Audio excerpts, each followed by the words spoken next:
ကောင်းတဲ့ကံပဲဖြစ်ဖြစ်မကောင်းတဲ့အကုသိုလ်ကံပဲဖြစ်ဖြစ်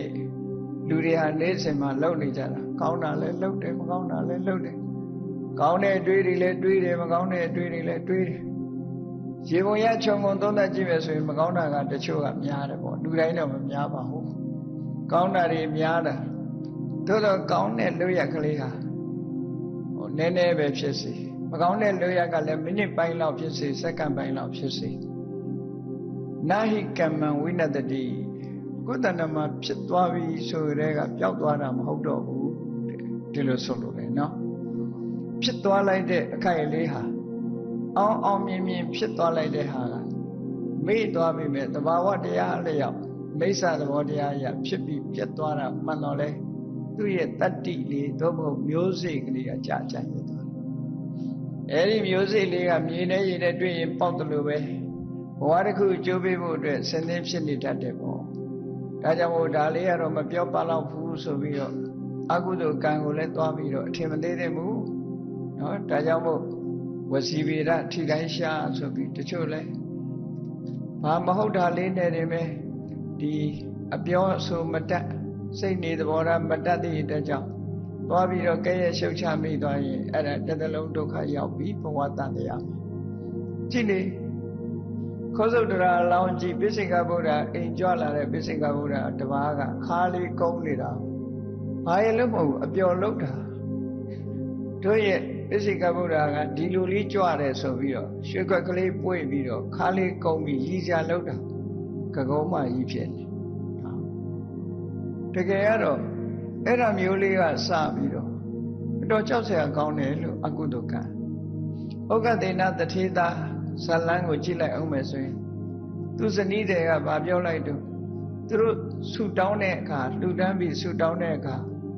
ဟိုအရှင်မြတ်ကသူတို့ဆူတောင်းပြေးမှာကိုသိလို့ပြုံးလိုက်တာကိုသူကဘာမှတ်ချက်ပေးတော့ဆိုပြုံးတယ်ဆိုတာသူကသူပြုံးတာနေပါစေပေါ့မဟုတ်ဘူးတို့အရှင်ကနော်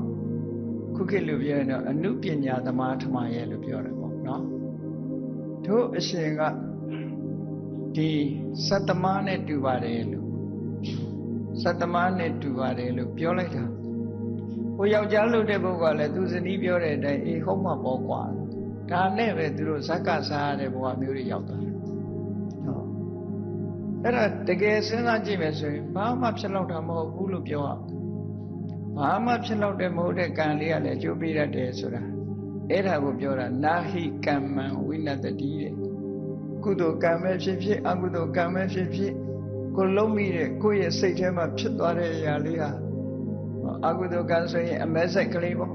ကုသိုလ်ကံဆိုလို့ရှိရင်တော့အဖြူကလေးပေါ့အဲ့ဒီနှစ်ခုစလုံးဟာပျောက်ပြက်သွားတာမဟုတ်ဘူးမျိုးစိတ်ကလေးတွေဖြစ်သွားပြီတနေ့တစ်ချိန်ကျအခွင့်သာလို့ရှိရင်အပေပေါက်လာမှာပဲဒီလိုပြောတာနော်ဒါကြောင့်မို့သတိထားရတယ်ကိုယ်နဲ့မဆိုင်တာဆိုရင်မဝေဖန်မိဖို့မပြောမိဖို့ကိုယ်စိတ်ကိုသတိထားပြီးတော့မြတ်စွာဘုရားရဲ့အဆုံးအမဩဝါဒရှိတယ်နာဟိနပရိတံဝိလောမာနိနပရိတံကတကတံသူတစ်ပါးရဲ့မသိမလျော်တဲ့ကိစ္စတွေဝေဖန်မနေနဲ့နော်နပရိတံဝိလောမာနိဆိုမလျော်ညီတဲ့ကိစ္စတွေမဝေဖန်နဲ့ကတကတံလောက်တာမလောက်တာတွေတော့ဝေဖန်မနေနဲ့ဒီလိုဆိုလို့ရတယ်နော်ဝေဖန်ပြီးပြောလိုက်မယ်ဆိုရင်ကိုယ်မှအကုသိုလ်ဖြစ်သွားနိုင်တယ်ဒီလိုဆိုနပရိတံဝိလောမာနိနပရိတံကတကတံအတ္တနောဝအဝိခေယကိုယ့်ကိုယ်ပဲကြည့်လူတွေကသူများဝေဖန်လိုက်တယ်ဆိုရင်သူများဝေဖန်တဲ့စိတ်ကိုတော့ကောင်းတဲ့စိတ်လို့သွားထင်နေတာအဲ့ဒါကမကောင်းတဲ့စိတ်ဖြစ်သွားတယ်ဒါလေးကိုသတိထားဖို့လိုတယ်နော်အကုသိုလ်ဆိုတာလွယ်လွယ်လေးနဲ့ဖြစ်တယ်ကြည့်မချီးမွမ်းတဲ့လူကိုချီးမွမ်းရင်လည်းအကုသိုလ်ချီးမွမ်းတဲ့လူကိုကဲ့ရဲ့ရင်လည်းအကုသိုလ်ပဲဒီနှစ်ခုပါမြတ်စွာဘုရားဟောထားတဲ့ဒေသနာတော်တွေထဲမှာရှိတဲ့ကောကလေးကတော့အလွန်သတိထားရမယ့်ကိစ္စတွေပေါ့မချီးမွမ်းတဲ့လူသွားချီးမွမ်းရင်လည်းအကုသိုလ်ဖြစ်တယ်ချီးမွမ်းတဲ့လူကိုသွားကဲ့ရဲ့မိရင်လည်းအကုသိုလ်ဖြစ်တယ်လို့ဒီလိုလုပ်ပြီးလို့ရှိရင်နှုတ်ကိုအကြောင်းပြုပြီးတော့လူတွေကဒုက္ခရောက်တတ်တယ် တရားဝါတွေဒုက္ခရောက်တယ်ဆိုတာတရားဝါတွေရဲ့အကျိုးလောကသားတို့အတွက်မြတ်ဗုဒ္ဓဟာလမ်းကြောင်းတွေကိုဖြောင့်ပေးနေတာဖြောင့်ပေးတော့မြတ်စွာဘုရားရဲ့အဆုံးအမတွေကိုများများရပြီးများများတတိထားဖို့လိုတယ်ပေါ့ဒါကြောင့်မို့တရားကိုများများနာရမယ်စာပေဗုဒ္ဓစာပေတွေကိုများများဖတ်ရဒီလိုဆိုတော့ပေါ့နော်တရားမနာရင်လည်းမသိဘူးစာပေတွေမဖတ်ရင်လည်းမသိဘူး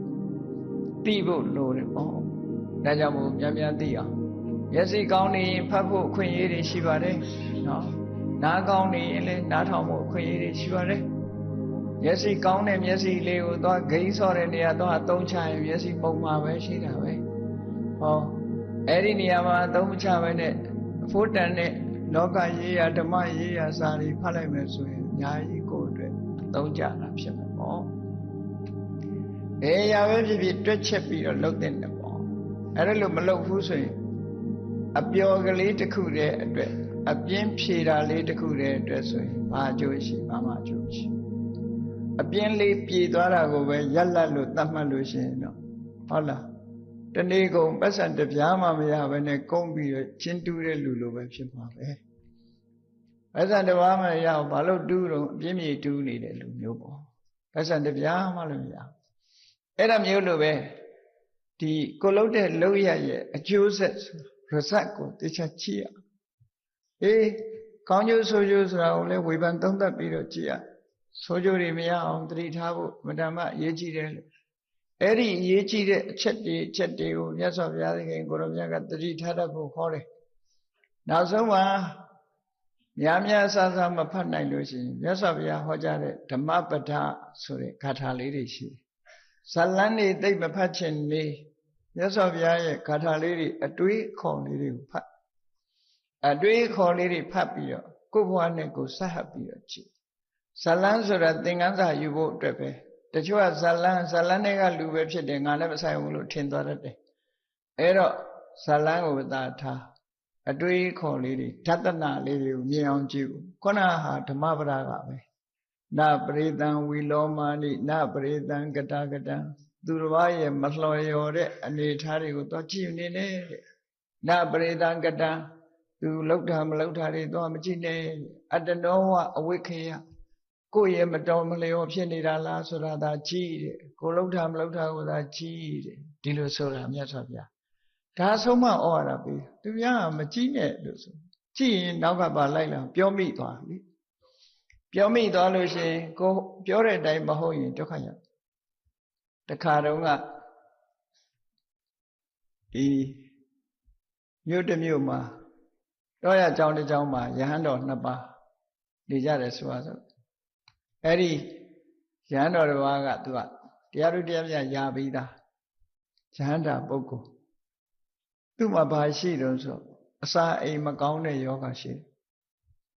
ဆွမ်းခံသွားတဲ့အခါကျတော့အချိန်စောနေလို့ရှိရင်ဒီဃာရကမတွေကဘာလောင်းတော့ဆိုယာကုပူပူလေးတွေလောင်းနော်ယာကုဆံပြုတ်ပေါ့အဲ့ဒါကိုလောင်းတာလောင်းတဲ့အခါကျတော့ပူပူကလေးမနဲ့စောစောတောက်လိုက်လို့ရှိရင်လေငြိမ်သွားအောင်လို့ဆိုပြီးတော့အဲ့ဒီကိုတော့ပူပူလေးလမ်းဘေးတနေရာမှာထိုင်ပြီးတော့ဖုံးပေးတာနောက်သူနဲ့မလမ်းမကန်းကနေလာတဲ့ဆောင်းကန်ကိုတော့မြင်တဲ့အခါကျတော့လမ်းဘေးမှာတစ်တုံးလေးပေါ်မှာနော်ဆင်ပြေသလိုဖုံးပေးနေတဲ့ကိုတော့ကိုကြည့်ပြီးဒီကိုတော့နဲ့ဗိုက်ဒီလောက်ဆန်ရသလားပေါ့မတော်မလျော်အကြောင်းကြမှာဖုံးပေးတာမဟုတ်ဘူးလမ်းဘေးဖုံးပေးရမလားလို့တစ်တင်အပြစ်တင်နဲ့မျက်နှာနဲ့ကြည့်သွားစိတ်ထဲရတယ်တွေးတာနော်စိတ်ထဲကတွေးပြီမဲ့လို့မျက်စိကစောင်းပြီးတော့ကြည့်သွားတာကြည့်တာနဲ့ပဲဟိုကတော်ကလည်းသိလိုက်တယ်အင်းငါ့ကိုပြစ်တင်နေတာပဲသူကတော့သူ့ရည်ရွယ်ချက်နဲ့သူလုပ်တာလေကိုသိတာမဟုတ်ဘူးသူ့ဘာယောဂရှိတာဟိုကတော်သိတာလည်းမဟုတ်သို့တော့အဲ့ဒီကိုတော်ကလည်းညံ့တဲ့ကိုတော်တော့မဟုတ်ဘူးသောတာပန်သူကလည်းကျောင်းရောက်တဲ့အခါကျတော့အဲ့ဒီနှစ်ပါးဆုံတော့ခုနကယဟန္တာပုဂ္ဂိုလ်ကမေးတယ်ငါရှင်တရားသူရပြီလားဆိုသူသောတာပန်ဖြစ်တဲ့အကြောင်းအေးအဲ့ဒါဆိုလို့ရှိရင်မင်းသောတာပန်ဖြစ်နေတာလေးကိုရောသောတာပန်ဖြစ်နေတာလေးကိုပြစ်မှုကျွလွန်ထား